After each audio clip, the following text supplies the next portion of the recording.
Hey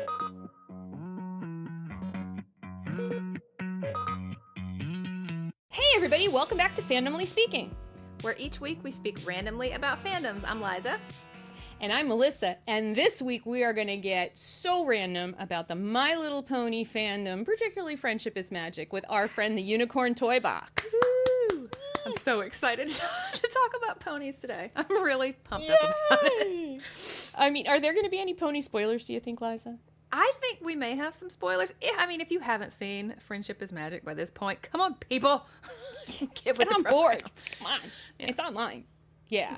And the other warning is that we are two genx autistic women, and we have no idea what's going to come out of our mouths, and sometimes our conversations go all over the place. They do. So that's just something to keep in mind. We're not everybody's cup of tea, but we hope that we're yours. Speaking of tea.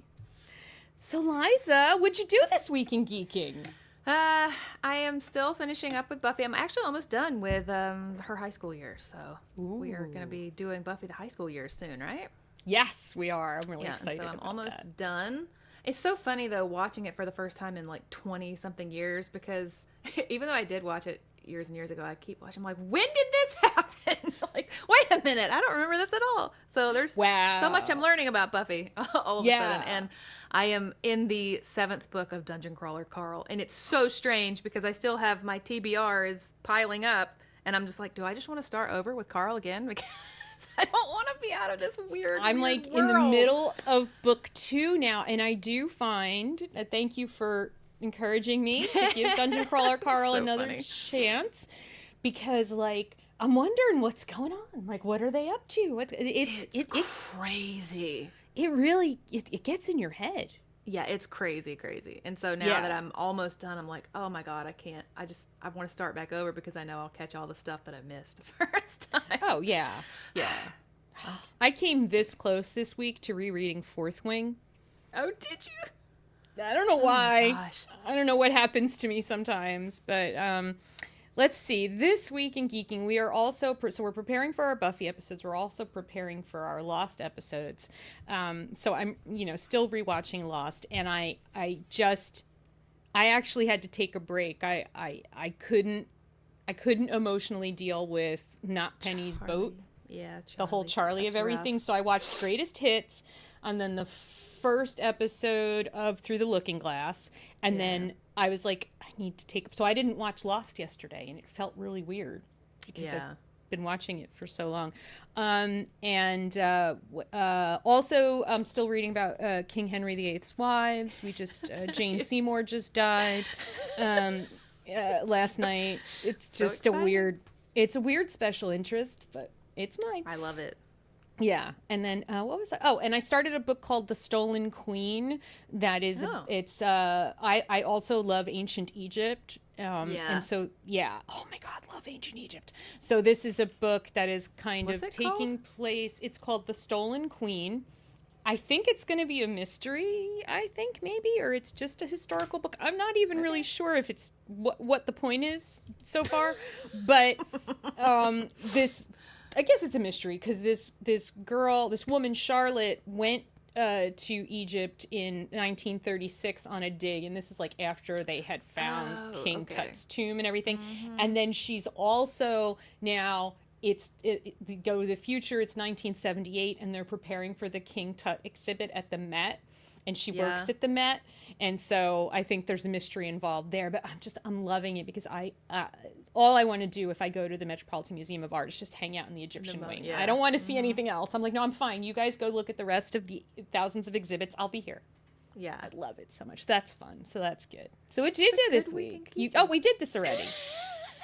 I can talk about it again. Do you want to talk about Dungeon Crawler Carl again? We're so going to have to do a Dungeon Crawler Carl episode.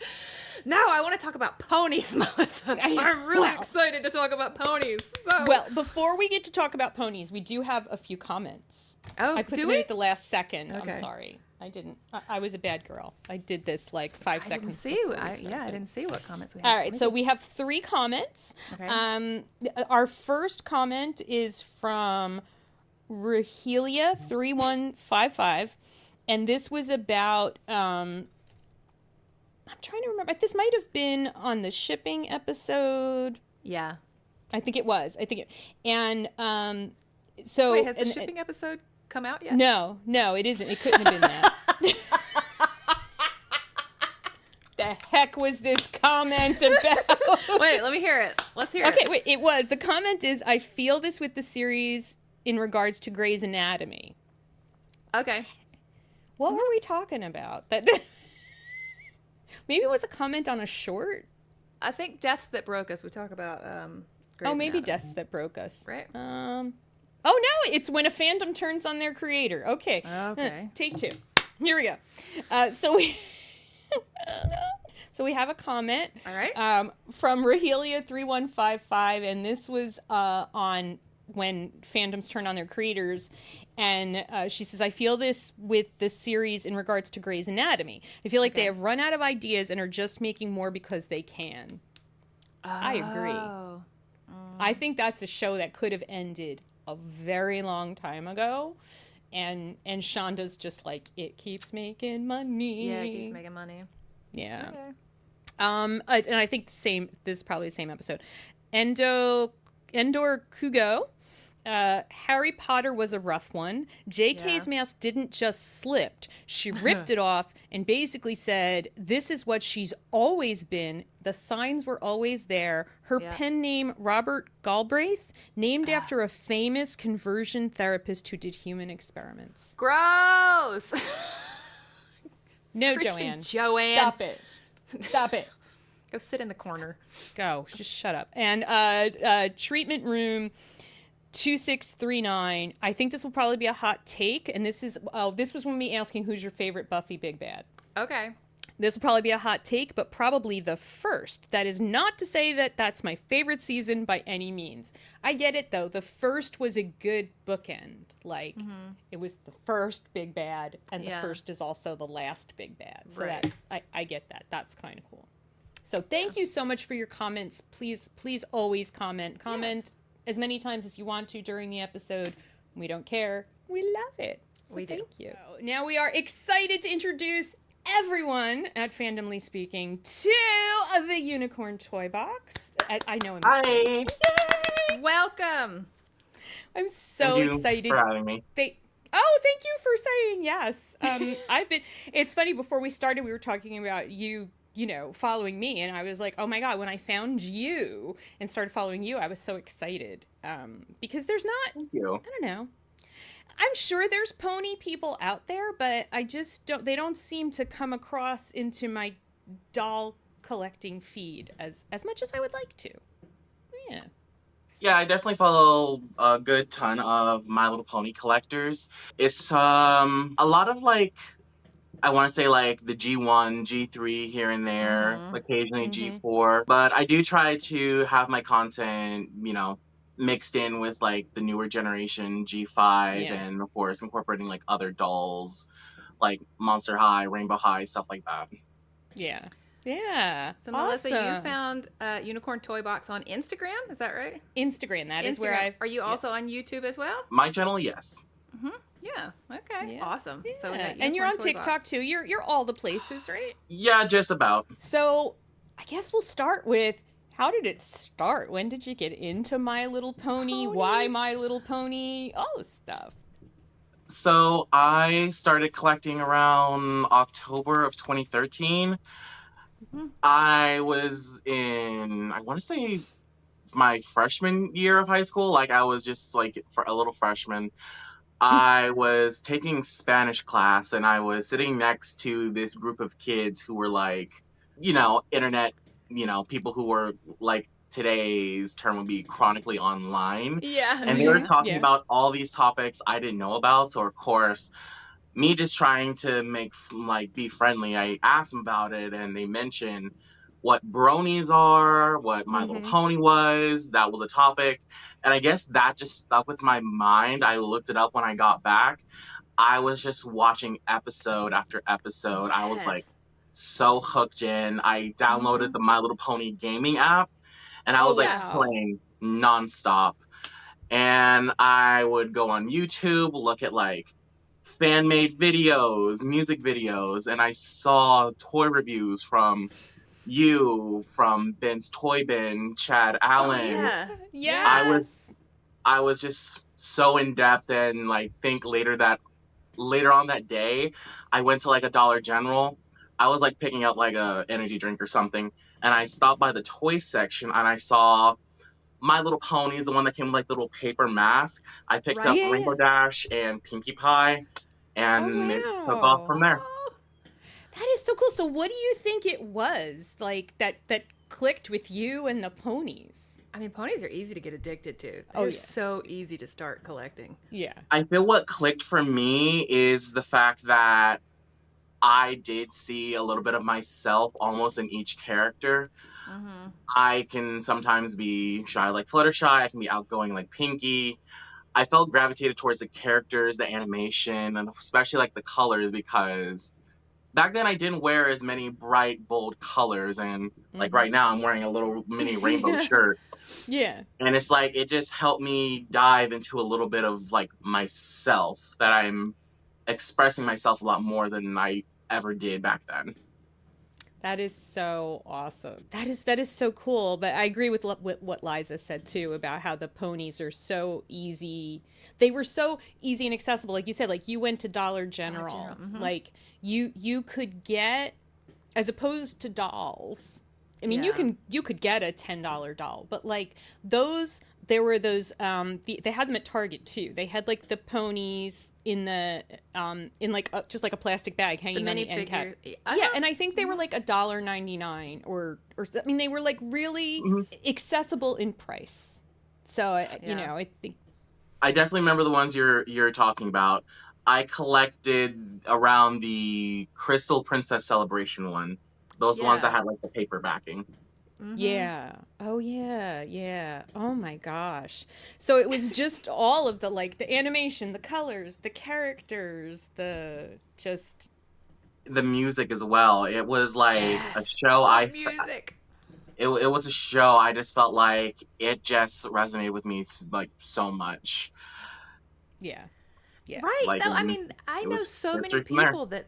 Yeah, I know so many people. I mean, I know because when what was it? G4? Is that G4? You're talking about? Friendship Friendship is is Got Magic. into it. magic. Yeah. Okay, yes, with Friendship is Magic. So my daughter started watching those. She was little, and as a parent, I got into it. But I know back then parents who would watch it by themselves, like their kids are in bed, and I mean they're so excited, like oh my god, we would be talking about this movie's coming out and this is coming out. I mean everybody got into Friendship Yeah. is Magic. It was so good as like it's just rare for a show to You're be so like that. right about the music too. Like when I was working up our notes, I had to go. I even put links to them. There are two songs that I still walk around singing. Yeah. You know, all these years later, and this day is going to be perfect. You know, from the Shining Armor wedding. And I mean, that whole, when you think about the whole plot line, just of like this imposter, and she's actually going to walk down the aisle and marry Shining Armor. But the way that song was done, it was like Broadway. Yeah. It's like these two storylines happening and coming together, and it's like, love that song. Yeah, That this song. day aria, it's I feel one of the most iconic songs from My Little Pony because people who remember it from like childhood, I made a video about it how it's like I want to say like almost like 12 years old now, and people are I know it already word for word. They remember Yeah. it. They were singing it. They even like I want to say like catch themselves. I don't know, like I don't want to say like acting it out basically because like it like you said it's Broadway. It's like very Yeah. theatrical. Oh, yeah. When you're singing it, you can't just sit still. I mean, you're like, you're like, Shining Armor will be mine. I mean, you have to get into it. And still, even like watching the music video yesterday, I was just, I got all that feeling again, Yeah. like I know what's going to happen and I'm still like, so you weren't a fan before Friendship is Magic, but growing up as a kid, like what kind of toys were you into? Were you into As a, toys? as a kid, I almost wanted to try a little bit of everything as a kid because I was a creative kid. A lot of my toys centered around like the traditional like art, like markers, paints, art kits Yeah. basically. Yeah. The few toys I remember having we're kind of in the, I want to say, like, gender neutral crowd, because the boy toys, of course, didn't resonate with me, while the girl toys I did gravitate towards, but of course I wasn't allowed to have. My mom did come Yeah. with a middle ground, basically, of getting me toys that were kind of like gender neutral. I had like stuffed animals of like Clifford, Blue's Clues. I think it Yeah. was like Sesame Street here and there. Mm. So those were mainly the toys I had. So when you were in high Compromise, school yeah. and you started collecting ponies, like, was your mom like, wait, what is happening now? Or So she didn't know from the start, because when you start collecting, you don't. Some people may start out with displaying it like on their nightstand and everything. yeah. Because I was still in high school, I would buy toys, put them in a box under my bed, basically being like my little secret, basically. Mm-hmm. Oh. And it was until my bed just could not hold no more, and I told my mom, "Ye- yeah, I had to show her like these boxes of My Little Pony. Like, this is just a hobby I like collecting and doing. Mm-hmm. Like, I would Yeah. like, you know, style their hair and everything. And it was like, she was like, all right, just, try to keep it to a minimum, because, I was sharing a space with my brother at the time. Mm-hmm. Yeah. So it's like, she's like, all right, I guess so. Just, don't Yeah. go wasting your money on this. Oh. Yeah. Aw, aw. But you had to kind of come out of the pony closet and Basically. tell her. Yeah. Yeah. Wow. There was this period of time where I would get off from school. I would say stop by like Walmart or another dollar store or something. I would buy the ponies, unbox them, throw the packaging away in like a nearby trash can, put the ponies in my bag, then bring it home. Like, I wouldn't have it like in hand. I would have it in my bag. Mm-hmm. Wow. So when did you finally, so you told your mom, but you were sharing, you were sharing space with your brother. So it's kind of like, all right, don't take over the whole room with the ponies. When did you finally get to a place Get a where you space. could have what we see behind you? Yes. Where you're I wanna finally know able about your to collection. display your collection. Yes. So when I finally moved out, I had this space dedicated to my collection. So I want to say, like, I tried to reuse my old shelving, but it just wasn't working out. I felt like this is a new space, a new era. So I got these little Walmart shelves. They're Mm-hmm. cheap, built every single one. I want to say there's about, I think, maybe 10 of the bigger ones, 3 of the Yeah. little ones. Mm-hmm. It's like this is an entire room dedicated to my hobby, to my passion, and not I just love like it. a bedroom that also Right. I have to live in, basically. The way That I would is, love to come peruse your collection like a museum. Like, I know, I am kind of looking behind him I like, want to go look at "Ooh, everything. what's that back I there?" love Oh ponies my so God. much. That was one collection that, God, I encouraged my daughter so much. I mean, I would be in the store like with a spreadsheet of the the minifigures that we had. Like, all right, what's the code on this bag? So we can. Oh, Like, wow. I loved collecting as much as her. Speaking of which, I have them. Do I have you? little sheets. Yes. Yes. Yeah. I Let's want to see. say it's this one.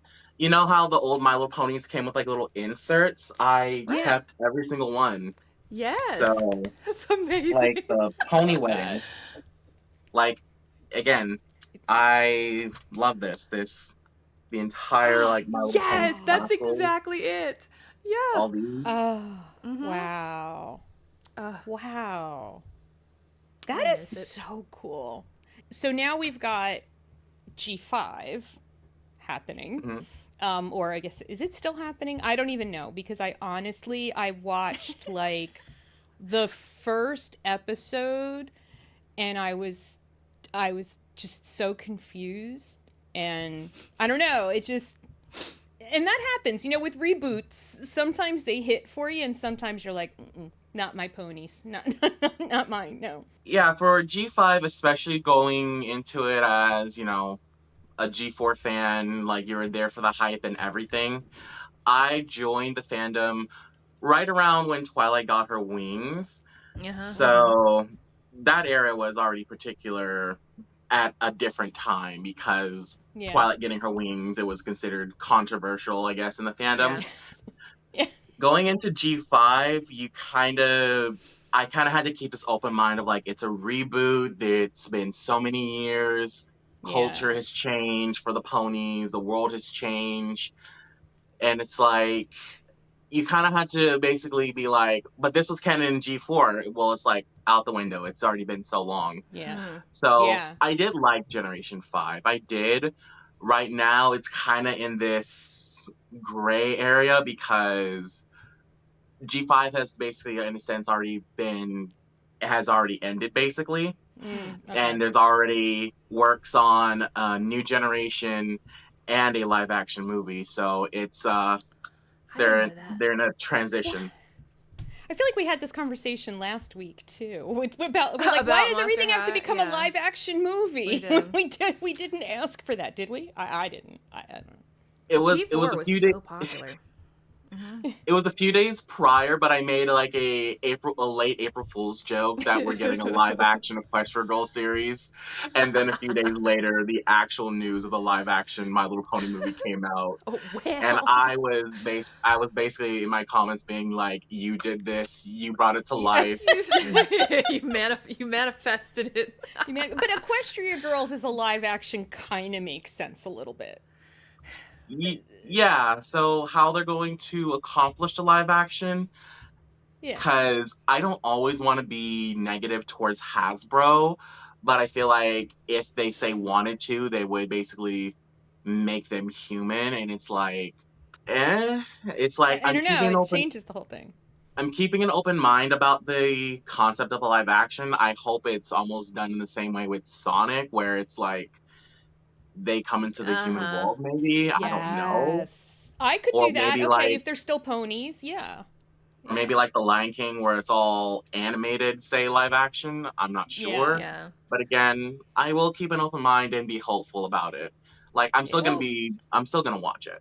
We did have crossover with the Equestria Girls and the main ponies, so I mean, I could see that working out. I like you said, I'd watch it.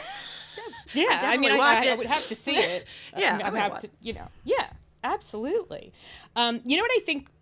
Just thinking about the ponies, and I was thinking about this morning in the shower, and I was like, why did so many different people get into My Little Pony? Because it did bring in people from all different places, and Yeah. I think it was because they were ponies. Yeah. I mean, like they weren't humans, and they weren't, they were all different colors, and and I think it just allowed it to be so accessible for everyone.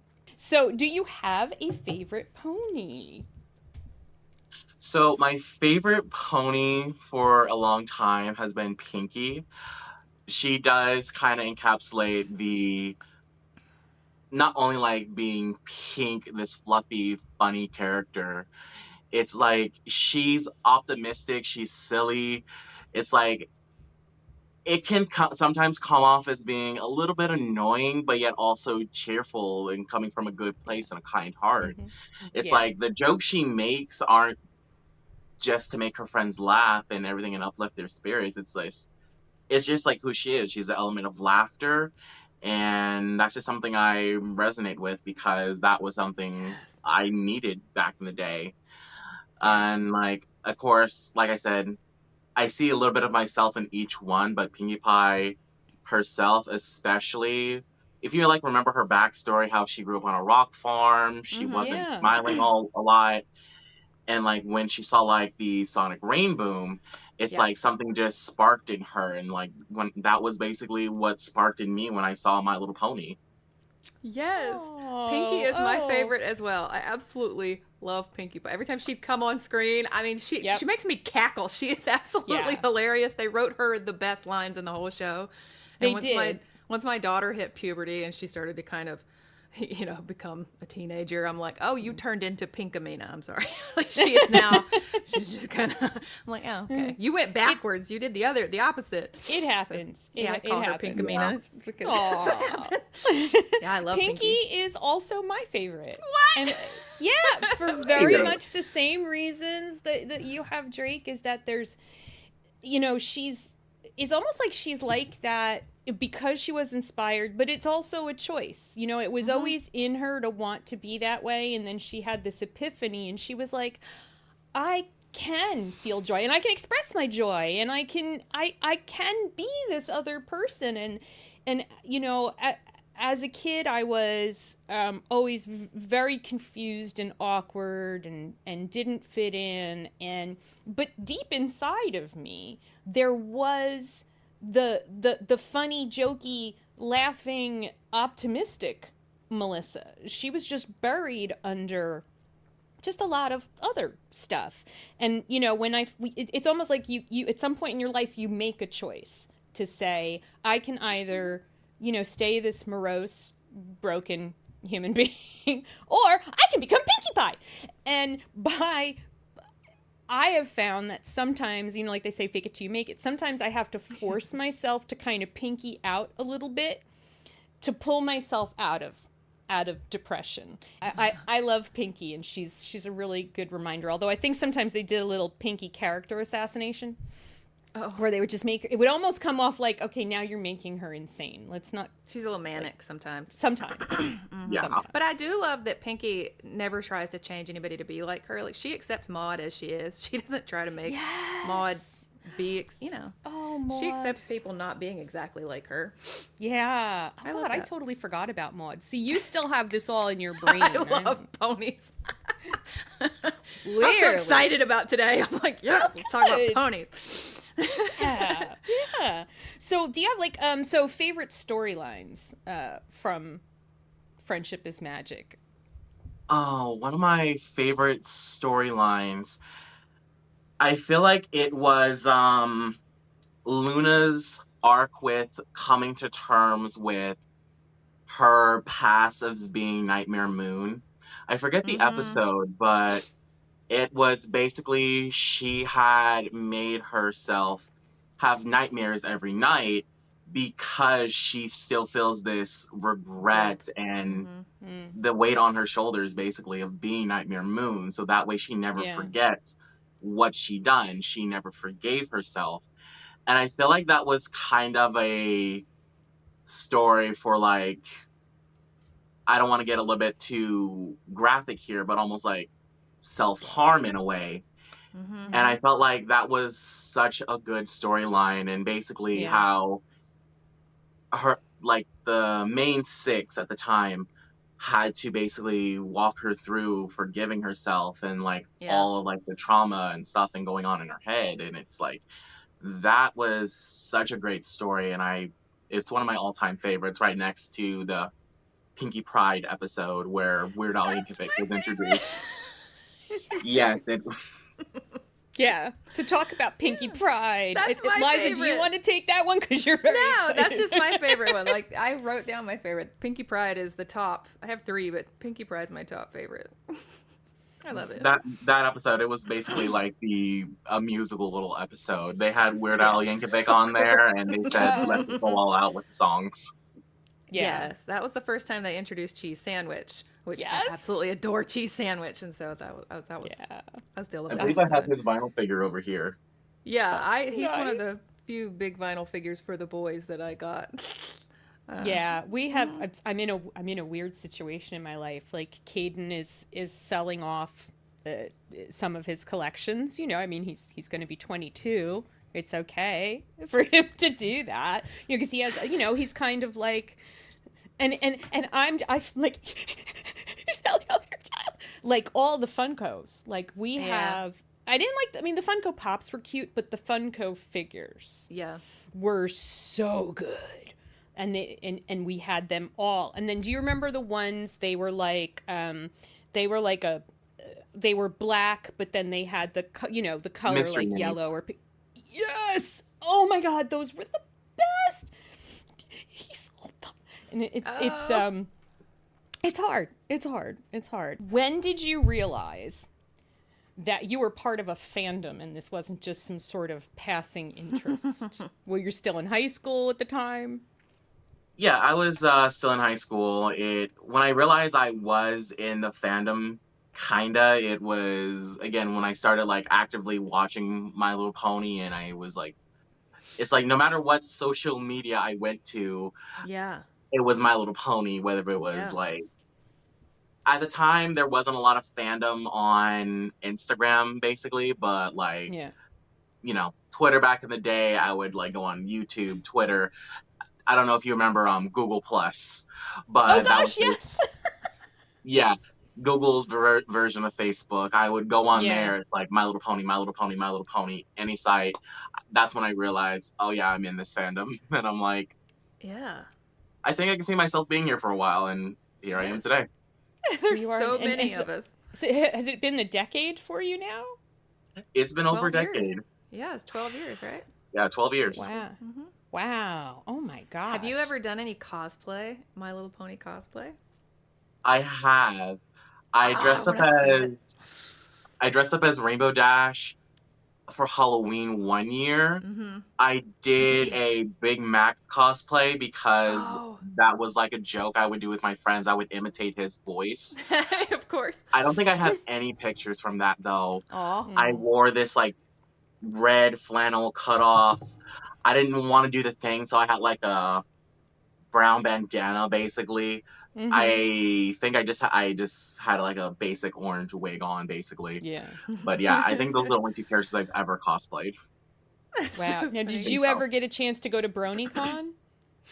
I did not, sadly, but I am looking to go to one. I want to say it's like the Pony Friends Convention somewhere in San Antonio, maybe. Okay. I think that's maybe what it's called, but I definitely do want to go to my first My Little Pony Con. Just Oh yeah.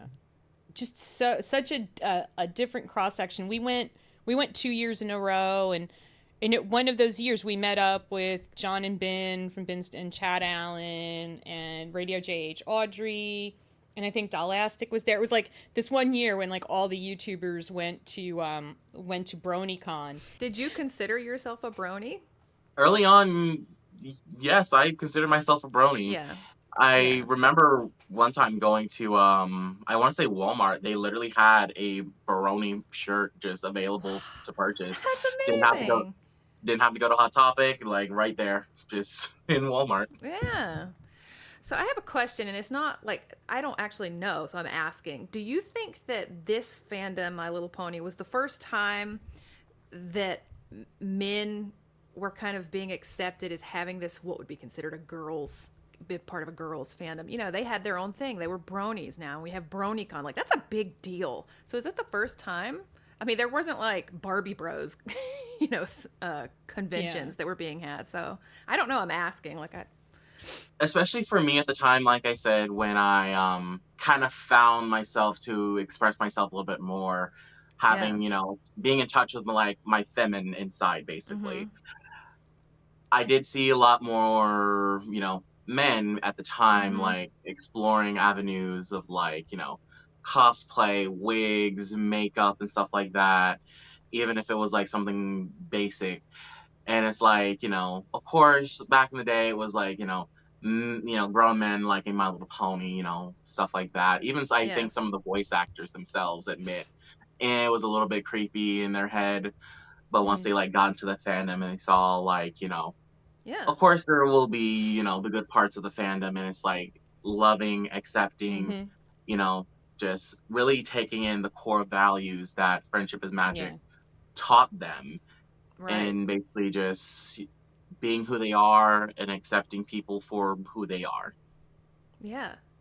Yeah. I think I remember a couple of news stories where they were kind of like trying to make bronies out, like trying to somehow equate brony with like pedophile, like what there's something wrong with you, you're a grown man but you like this child's toy and you want to go to conventions, and they made it so horrible, and I felt so bad for bronies. I was like, you don't understand, these people are finding freedom right for the first time. I can think of right now, just like right now, more than a handful of like cis het married men who were very much into My Little Pony, especially at that time when the YouTube and everything was so big. I mean, just everybody liked My Little Pony. Yeah, I mean, my husband got, you know, I mean, he was usually golfing, so he didn't watch the show with us all the time, but like he totally knew who all the ponies were, and he loved BronyCon, and you know, he was totally into it, and you know, and I'm like, there's nothing creepy about my husband that I'm aware.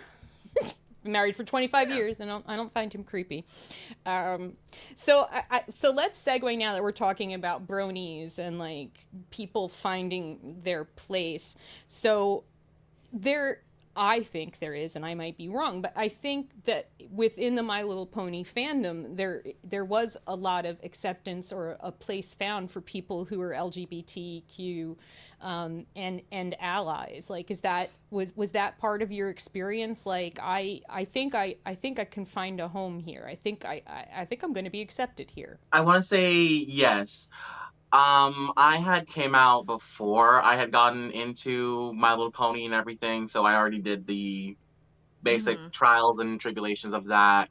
And when I found this fandom and I saw like its core values and the characters and everything, like I did feel like I was going to find, some long-term friends here, and I did. Oh, that's so awesome. That is so, so sweet. And then how is it to be a black person, and specifically a black man, in the My Little Pony fandom? Is that like another safe place for you, or have there been challenges? I mean, I've seen some of the horrible, because sometimes Drake does some great posts where you comment on your comments, and I've seen some of the horrible comments that people make, but I think those people come from outside the fandom most of the time, right? Most of the time, yes.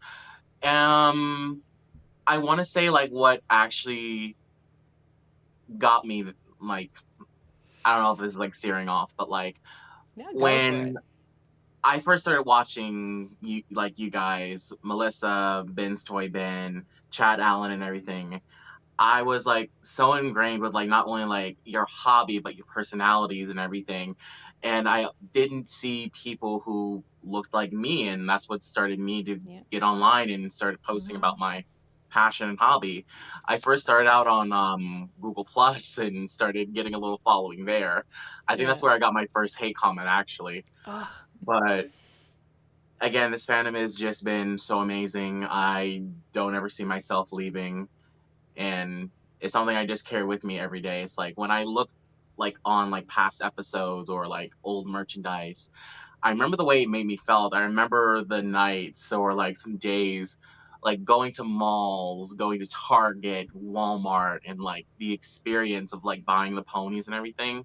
It's something I will carry with me. I remember like the videos, the photos, and everything of like toy hunts and doing everything.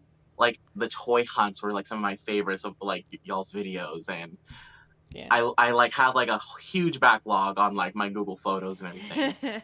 And I remember the day, I remember what I saw, I remember basically everything, and it's something I'm gonna always carry with me. That is awesome. So beautiful. I love that. I love fandoms, and I obviously we started a podcast about it. That was the most obvious statement ever, Melissa. But you were talking about like the episode with Luna and the dreams, and this whole series was called Friendship is Magic, and that actually sounds kind of cheesy, like it sounds kind of cliched, but the way that they did the episodes where they were like, no, you need people, you need friends, and friendship actually helps you. Like, that's the way that it taught so many young people, especially about community and how important community is. Like, this actually is something that helps with all these problems that you might come across. Yeah. So, yeah, friendship isn't just fun. I mean, it is, but yeah, I think, and that's such great stuff for young people to see and to learn early. And it always amazes me that shows that were made for children can still so deeply impact us as adults. And realizing like, oh, well, there's a message in there for me too, isn't it? And I mean, there were times when watching My Little Pony Friendship is Magic that I as an adult was crying for myself, crying for the characters, crying for the story. Sometimes you were crying happy tears, sometimes you were crying like, oh my god, I feel so bad for you. But it's just such a unique show. I don't know that they're ever gonna be able to capture it again. I think it's one of those. I didn't watch G5. Was it the same kind of storytelling, or was it all different stories than that? I only watched the first episode. G5, when it started off with the movie A New Generation, it was kind of like it undid some of the Oh. main things in Friendship is Magic. Like all the pony kind were separated now. The Pegasi lived in Zephyr Heights. Oh. The Earth ponies lived in Maritime Bay, and the unicorns lived in Right. what was it called? Bridalwood, I Mm-hmm. think. Hmm. Um, that's where So kind they of a were lot of segregated, G4, basically, perhaps. that's where Yeah. a lot of the G4 fans kind of like broke off because it's like Yeah. you undid the entirety of what Friendship Magic did, basically. Well, did you at But least get any good figures and merch from G5? Like, was there things that came out from that you still really wanted to collect? Yes, I do have a G4 shelf. It's also mixed with Yeah. Pony Life, if you remember that. Mm-hmm. Um, there were some good sets. There really were. I will say I did love the inclusion that the heads weren't just the basic turn. They were like on a mm, ball joint, so they could like Right. do yeah. that. So Yeah. I do appreciate what Hasbro did, like some of the changes, how the unicorn horns weren't like basic unicorn horns anymore. They had these swirls and like special patterns and everything. Mm, I did love how they tried to basically reincorporate G4 characters, but Mm-hmm. again, it's like this is a new generation. Why are we still relying on the old generation for sales, basically? Yeah. Okay. yeah. It's Yeah. always a challenge. It really is such a. I mean, we're kind. We're watching that happen with Monster High. It's kind of like G3. I don't know. I don't know if this is working. So Monster High. So speaking outside of My Little Pony, you collect dolls. Would you consider yourself in like fandoms like Monster High fandom, or are you just like collecting the dolls, or I do dive into the Monster High fandom a little bit. Um, I want to say I don't, if you guys know what OCs are. Mm-hmm. I Yeah. I have a Monster High OC that I created for like Amazing. let's just say like G4 itself. mm-hmm. I made him a Gorgon. I called him Dennis Viper because there's Oh. little snakes and everything. Yeah. I based him off of a red corn snake, basically. Oh, cute. It's Ooh. I want to say he's like I want to say the only doll OC that I have. Well, I also have a Rainbow High OC basically. So Rainbow High, Shadow High, Monster High, basically. So Yeah. I guess you could say I am a little bit incorporated into their fandoms, but of course, like the main one is My Little Pony always. Yeah. Yeah. Yeah. Well, the Unicorn Toybox. Choosing that as your like, we know what we're gonna find here. So do I you And can't have then see like comic a books. favorite, like of all of your stuff, that you have like a favorite that you've gotten? a favorite. If toy wise, I would say maybe my Power Ponies, but my all-time Yes. favorite like Yes. memorabilia was when Toys R Us shut down. I have one of the My Little Pony banners. It's like in the style of the My Little Pony movie because it has Tempest Shadow on it. Yeah. I had a Oh. Barbie one as well, but that one got messed up, so the Mm. My Little Pony one is one of my favorites. See, I just want to come look around like a museum. I just I know. need to look at everything. We need to see this. Yeah. I'm working Toys on R like Us. trying to do a collection tour video, Right.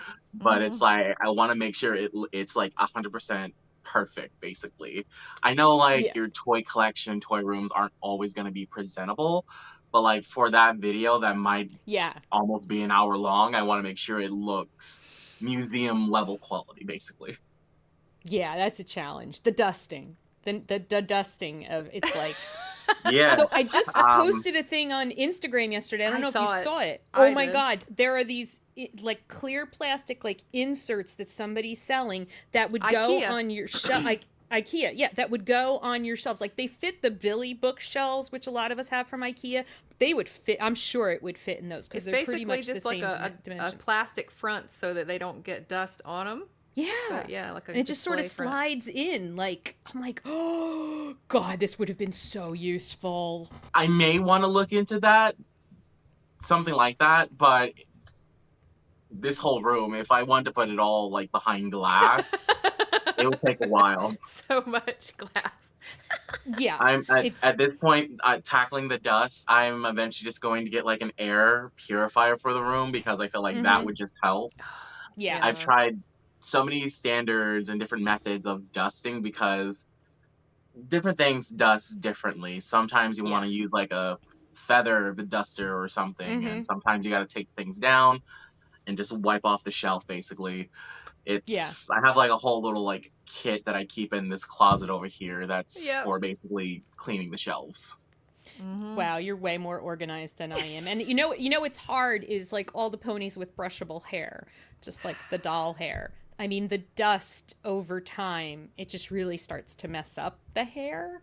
And I haven't found Yeah. a really good. I mean, I've seen a million tutorials, from a toothbrush and like all these different things, but the pony brushable hair is a little bit better because there's not a lot of glue or gel in that hair. So it doesn't, the glue, like the dust doesn't like get stuck so much. Yeah, again, it's always like different collectors finding different methods. It's like when you start collecting, you kind of basically sign up for all these unsaid duties of dusting, Yes. maintaining. Yes. Also, I'm figuring out to get a little, I want to say like custom made curtain for my windows in here For because the sun sun. damage is real. Yes. Yeah, it is. And I don't know if you know with like rainbow high dolls and shadow high dolls, but like their acrylic eyes, if they're exposed to direct sunlight for too long, they get all cloudy, and there's Yes. no way of fixing that. I have a Journey Girl doll that my mom kind of stole it from me because it was purple. It was one of their holiday. I think it was their first like holiday collector doll, and she's in this purple Victorian gown. She's gorgeous, gorgeous, gorgeous doll. My mom was like taking this home, and then and my mom had her on display in her bedroom for years. And then when I was finally, my mom passed away and was cleaning out her apartment, and the doll looks like she has a cataract because the one side of her face was, I guess, the sunlight was always coming in, and I had to go look it up. I was like, what the hell happened to this doll's eyeball? And I was like, so I luckily have not had my dolls in direct sunlight enough to experience what happens to those inset eyes, but I do have That's one weird. Journey Girl with one. I'm like, gotta take her for cataract surgery. It's just, Well, for like sure. Melissa was talking about earlier, that ponies were so accessible. They were at the dollar store. My daughter bought a bunch of dollar store, and they had cheaper ones. But is there something that you did not get? And it's like, oh, if I could get my hands on this one day, it's like your one figure or whatever that you really want. Yes, I'm missing a few My Little Pony Build-A-Bears, and Oh, that just came from like a time of like different things going on in my life where collecting kind of took like a back seat. right. So I did miss out Yeah. on a few things. I'm missing Minty, DJ, Shining Armor, and Derpy. Like I'm missing four. Oh, Yeah. okay. DJ Pone 3. I forgot how awesome DJ Pone 3 was. Okay. And gosh, those would, especially since they're plushies, I bet they are going to be hard to find. Man. eBay, but expensive. Yeah, right. Yeah. Wow. Yeah. Did you ever like custom, like paint any ponies or anything? I did a lot of old customs of mine. You know the process of like rerouting doll hair and everything. Yes. Yeah. I wasn't that talented, but now I guess I could kind of do it if I really focus. Yeah. Back then I would make customs, but instead of using like hair or like sculpting the hair, I'd use pipe cleaners. That's It was a cool. it was a phase. I think I only have one pony still who has like pipe Mm-hmm. cleaner hair. I think it's Sweetie Belle. If you don't mind me grabbing it, just so I can Yes, please have I do. want a to see picture. it. Right here, she has Oh, I love pipe it. cleaner Oh, hair. that's so Sweet cute. Belle. Yeah, it's really cute. And you can like mold them however you Aw. want. That's amazing. Yeah. That is a cool idea. I've literally Yeah, never seen anybody do that. it's not the fact that I hate it now, but it's like I know what to do properly now. So I would Yeah. definitely want to say give her back actual hair, style it, but like she's a little memory to like Yeah, I think that's actually really the first cool. few rounds of ponies that I would customize Yeah. with like type cleaner hair. Equestria Girls. How'd you Equestria feel about Girl, that? like the animated when it first came out. Yeah. Yeah. Yeah. At first, I was kind of one of the fans being like, why are y'all making them humans now? It's called My Little Yeah. Pony, not My Little Human. Mm-hmm. Yeah. Right. But when I watched it, I was like, okay, I see what they're trying to go for. Like Yeah. looking on it now, it was basically Hasbro wanting to do the fashion doll market. Mm-hmm. Basically almost like trying to be like monster, like their own little like Monster High, basically. Yeah. So like, I don't know if you remember like the original like Equestria Girl dolls, how they had like the molded on top, the little skirt, and they had the little Yeah. peg legs like brats. Yep. Yeah, I still have, I think, the original Twilight up here. Mm. But like doll wise, I love them. I wish I had kept a few, and I wish I had collected a little bit more of them. But like the dolls themselves, I love them. I love the animated series as well. Yeah. I was looking back on it, like how there was going to be plans for like another Equestria Girl movie, but I guess they were made into specials or something. Yeah. You know how Twilight? I feel like I'm just rambling at this point. No, No, keep this going. is it. This is Right, talking keep to going. us. We just Right. go, man. Just ramble. Remember how Twilight and Sci-Twi, how they kind of coexisted and shared a few Yeah. things? Yeah. They had planned to have Sunset meet Human World Sunset, but I guess that was like scrapped. Oh. Yeah, I was wondering why that never went anywhere. 'Cause Yeah. they set it up to do another whole movie. There was one really cool Sunset Shimmer doll. Did they make was she a Comic-Con exclusive? There was one that was actually really well It had done. like Her fabric clothes were wings actually... and everything. Yeah.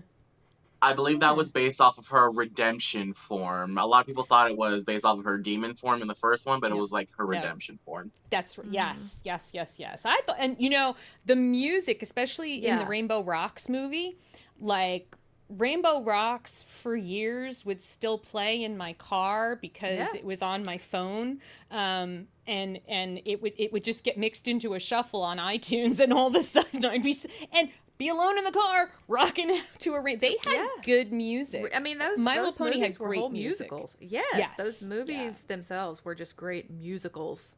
Yeah. You have me wanting to look back on my old catalog here again. Like, did they have it in here? I don't think they ever. Everything. I don't think they would have. They had like some toys from like a certain series, but they didn't have everything. Yeah. But I think I remember the one you're talking about. I think I remember seeing that one at Toys R Us. Yeah, and then there was the year that, and I'm sorry, my brain is not giving me the name, that for the Comic-Con collector, for the Comic-Con exclusive, they had a pony version. She had, I can't remember her name. She had like the green crazy hair. And Maniac Mayhem. Yes, and there was a Maniac Mayhem. Yes. Oh yes. Yes. I remember. With Spike. With Spike. Yes. Mm-hmm. Yes. Love that. That thing was so cool. So cool. But they I don't also have the did Equestria Girl one. Yeah, it wasn't as good. It was all right. I still want it in my collection to have it displayed. Of course you do. Yeah. Of course. That's collector mindset. You're like, it wasn't that good, but I still want it. I'm going to display. True. Yeah, that was so cool. We were like, oh my god, that is so cool. She was a fun character, though. Oh yeah, I miss it so much. Because she was the one that had it was like the hair, right? Like that was her power, wasn't it? Yes. Mm-hmm. Yeah. Okay. Yeah. That was a fun episode. She was a fun character. Do you ship any? Do you have any pony ships? I have my doctor here. Dr. Hooves. Oh, the little mini one. That's cute. Yeah.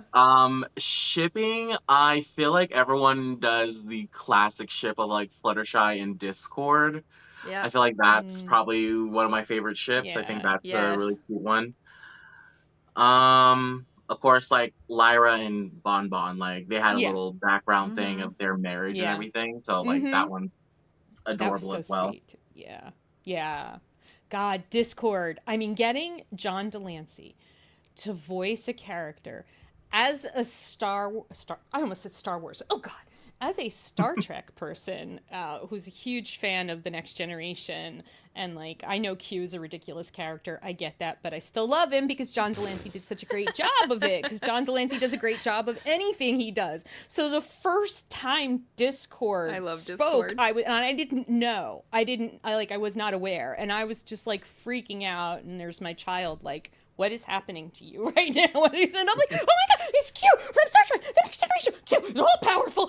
You know, I autism spaghettied all over the kid and ruined an episode, but I was very excited. It was a big moment. But my daughter and I still talk about, like, we had a conversation this week about why Fluttershy, like, was drawn to Discord so much. Like, it's still relevant. We had a whole conversation about this. Like, why is Fluttershy drawn to Discord? And she was giving me her now, teenage opinion. Hey, those opinions evolve or not. Such an interesting ship. It is. It's a good one, and I really think they were giving it to us. Mine is Pinkie Pie and Cheese Sandwich. That's my ship. My biggest one. Ooh, that would be something. They're so cute. That would be little something. curly-haired children. I don't know that I shipped. I mean, I guess I kind of did a little bit for a little while. Rainbow Dash and Applejack. Mm-hmm. It just seemed like they would they would get along and understand each other, and I loved Applejack. I think Applejack most like underrated. Just such a steady presence. You know, she's underrated, and she's left off of so much merch. We noticed that because my daughter loved her, and so there would be so much merch where there'd be 5. There'd be like a main 5 and no Applejack. I don't know what that decision was about. She was not on a lot of stuff. Yeah. I believe it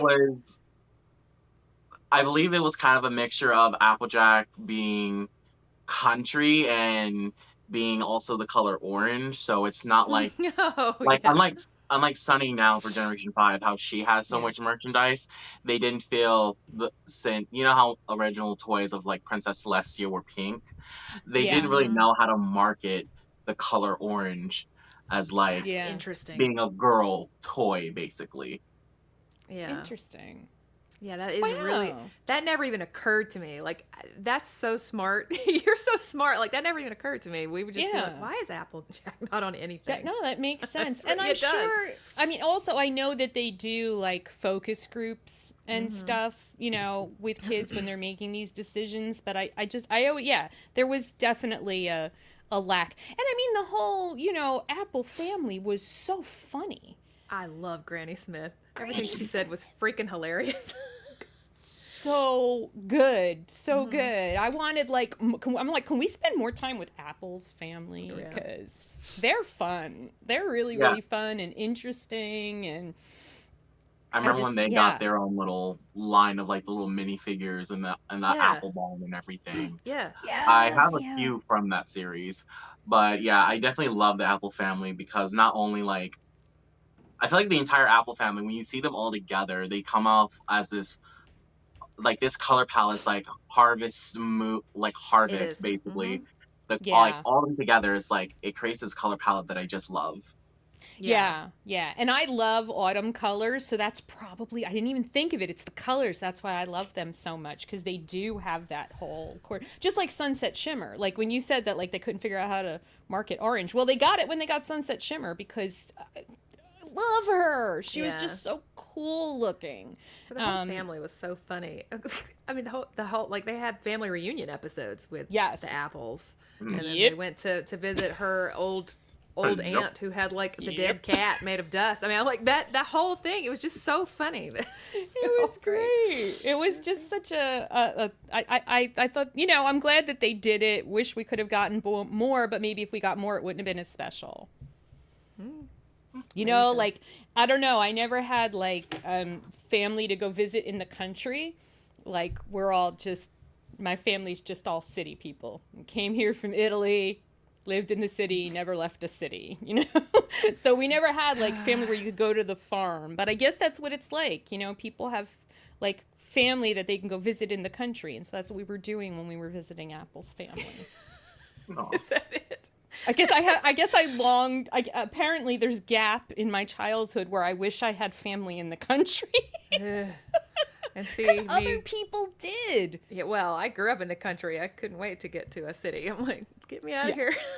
So, it's not all that great. Yeah, those of us who grew up in the concrete jungle long for like Yeah. orchards and like hay rides. We pay to go to like a crappy, not really a farm at Halloween Yeah. to get dragged around on some moldy old hay by, it's not even a tractor, it's like somebody's Lawnmower. SUV, Yeah, and we right. call it a hay ride and try to be excited.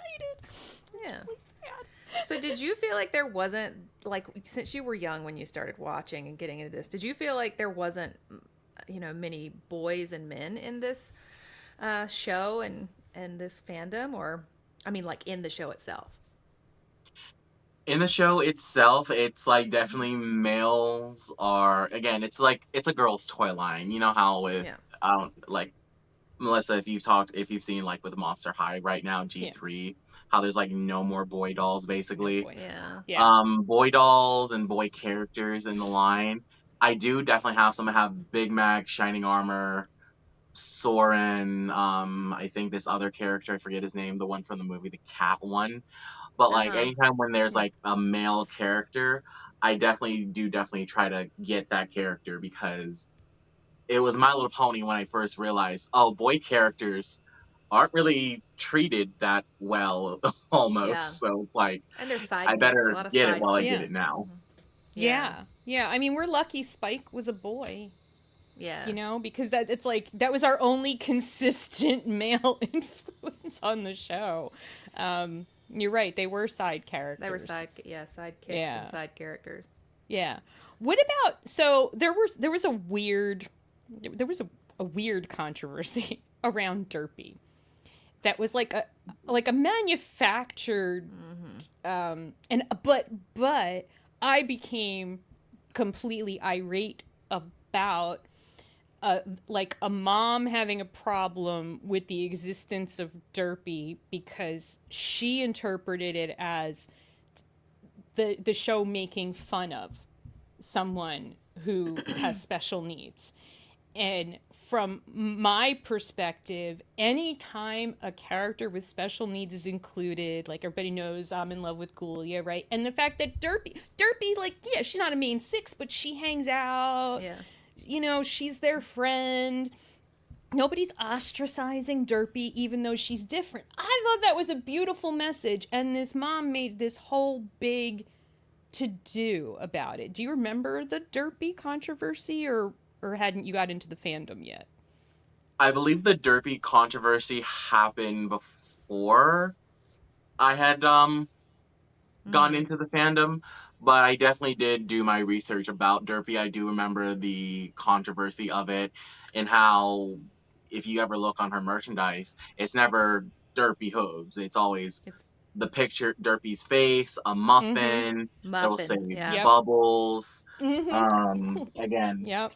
Going back to my trusted binder here. There you go. If I do remember if she is anywhere in here. Yeah, I forgot about the muffins bubbles. It's like. But the thing is, she was never made fun of. Like in the show itself, it wasn't like she was their kicking post or anything. She was and that's character. That's what made me so upset about it, was because I was like, how are you not seeing how important this representation actually is? Like, right. You know, here, it's like, I mean, I'm ticked off that like they made pictures of muffins. There she is. Yep, that's right. Always Muffins. pictures of muffins. Yep. Somewhere it's privated now, but Caden and I made a whole Doctor and Derpy episode with a TARDIS and a home. We did one of our little mini movie little things that we did. I love Derpy. Me too. I think it's just so important, you know, because we exist, you know, people who. But it also goes to show people will put controversy on anything. Like every fandom out there has got the most ridiculous. They do. Controversy coming out of it. I do love Derpy, and especially like as the show went on, there was a lot more diversity of ponies with disabilities. Yes. I saw if you saw like in the Rainbow Road Trip special, there was this like the one of the main characters had a prosthetic leg. Some were using basically the like an equivalent to like a wheelchair to help them get Yeah, around and everything. like a pony wheelchair. Yeah, yeah. Yeah. So it's like I feel like Derpy definitely at a time was ahead of her time, and I guess some people I guess misunderstood of like where it was coming from. Like again, wasn't ever like trying to make Derpy look bad. She just had a different process of a different process than majority of the ponies, and especially coming from someone who is on the spectrum themselves. Yeah. Like if you ever notice me, I'm like usually just like a listener because I'm not always talkative, and it's like I rather get information than say information. Like this right now, this is something new for me. I'd like we've already been talking for like an hour already, and like this is the most I've ever talked. I want to feel like this month at all. That's so amazing. Appreciative. Because I'm the hyperverbal autistic person that annoys everybody. Like I never shut up. But do we consider Scootaloo then, because she also was different and she couldn't access the kind of the powers that like Rainbow Dash had. So is she also considered to be kind of not handicapped but similar in feel to that? I don't know. I never thought in a about way, that. I want to say yes, because there have been two episodes where we saw Scootaloo grown up, basically. One where time went progressively naturally, and one where a plant turned her and the female crusaders into adults. Her wings stayed the same, like they're stunted in growth, basically. Yes. And she had to have like accessible, like she had to her scooter, she had to have something to help her out. Yeah. Like, her wings definitely did help her on her scooter, basically. Like, not flying, but her wings did help her. Just different from normal Pegasi. Yeah. Yeah. And it's just, you know, it makes such a huge difference to kids and adults when we see stuff like that represented in a cartoon. You know, it makes such a big difference. Just like those little things. Like there's totally going off the script here. There's that show. It's kind of like an ER redo, but they couldn't use the name. It's called The Pit, and Noah Wiley's in it. And one of the doctors is in a wheelchair, and they never. And she's an ER doc. They never. Nobody talks about it. It's just like this doctor wheels in and she's your doctor and she's wheeling around. She's talking to people. And I'm like, that is so huge to show representation without making like a big, like pointing arrows at it and being like, look, this is representation. Let's make a special episode where we show this person struggling with their disability, and then we will never show them again. Or, you know, like, just let it be there, because in life, it is just there. In life, it's a person going through the Walmart in a scooter or a wheelchair or walking with a cane. Or with their headphones, because we don't want to talk to people. I cannot go to the grocery store anymore with AirPods. I must be listening to an audiobook or something at all times so that I don't have to hear people. Me too. And noises. Right. God bless headphones. God bless AirPods, because I don't like over-the-head headphones. Yeah. Like I do understand that as podcasters, supposedly we're supposed to be wearing them, although I cannot for the life of me figure out how that enhances anything. But the whole time I would internally be screaming because headphones are very uncomfortable. Yeah. And I don't like hats. I'm the autistic person who doesn't like a hat. Meanwhile, my son is like must hat. My husband must hat all times. Must protect head with hat. My husband has 50 baseball caps, and he doesn't realize. So does mine. What the heck? He doesn't realize what it is. Yeah. He really doesn't understand because mine's what he's bald. doing. Well, so's mine. Well, I mean, that's amazing. We appreciate you talking with us today. It's been so I love talking about ponies. I've been excited about this episode since we started. Yeah.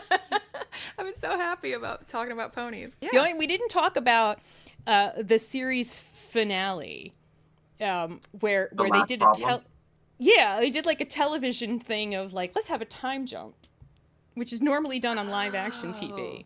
The last problem, I just felt like it was just like it was a perfect send off for My Little Pony. Okay. The one twist I thought I didn't like see coming was Celestia and Luna retiring, basically, because Mm. I didn't know that was a possibility for monarchs. Basically, Yeah. I thought you were in there Usually you have to until the die. end. Yeah, Yeah. Yeah. but like Yeah. the last problem, it was so perfect just seeing where everyone like their lives went basically, you know, Yeah. Pinky and Cheese Sandwich having a child, you So know. cute. Yeah. Yeah, Yeah. I loved it. Yeah, and Oh. I don't know that we've ever have we ever done that in an animated show before? Done the thing that you do on TV to wrap up a series and do a time jump so we can find out where everybody ended up? I don't think we usually do that in animated series. So that's One pretty time I cool. did see it done was in Chowder. Oh, I forgot about Chowder. I don't even know that I remember. I vaguely remember Chowder. I know the name. Was that on Cartoon Network? Yes. Where the heck was Yeah, okay. All right. Wow. Wow. That is so cool. So any last thoughts that you want to share with the world about My Little Pony and being a pony collector? Being like right now, the main thing I would love to see as a collector would be Hasbro like celebrating like the 15th anniversary of Friendship with Magic is coming up in October, Yes. and Ooh. the sweet sweet I was there for basic fun. I was like, Yeah. what do you guys have planned and like and everything. I know they couldn't give me too much and everything, Yeah. but it's like I told them we would love to see reproductions of like G4 characters, like the original, like G4 Yes. toys when Twilight, Rainbow Dash, and Applejack had bangs. Right. Oh I my god, I told them yes. that. I told them even if they wanted to do like a G3 reproduction of Minty or something, I would love Oh, to see it. Minty. Yeah, she's Yeah. so pretty. I wonder if I still have my copy of A Very Minty Christmas because I had the DVD and the book. What?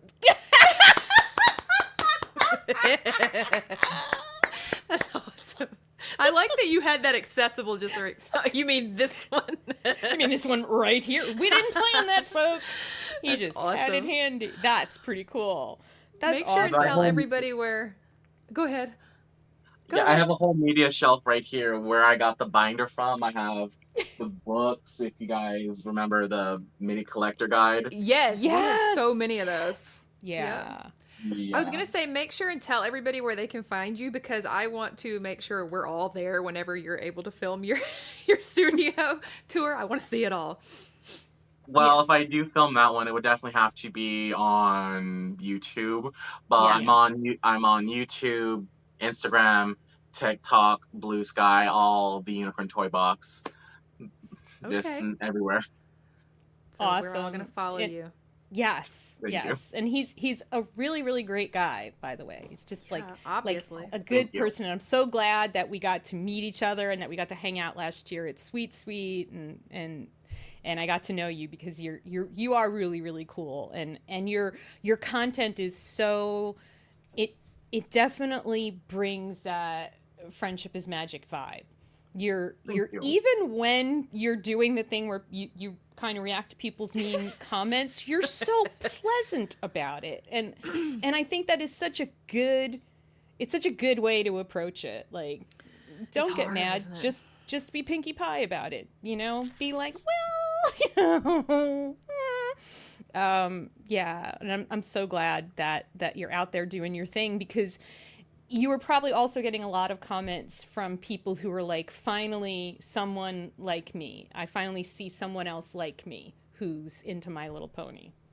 Yes. Do you get a lot of that?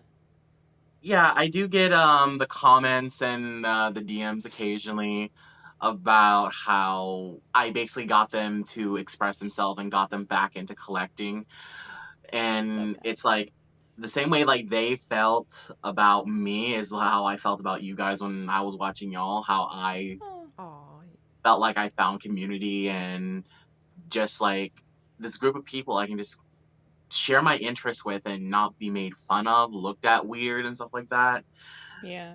It's like It's beautiful. it definitely touches something right here because, again, being a queer Black man online every day, showing up and being who I am, regardless of the situation and regardless of the climate that we're currently in, is something I'm going to keep doing with my content, and that's something I love to do.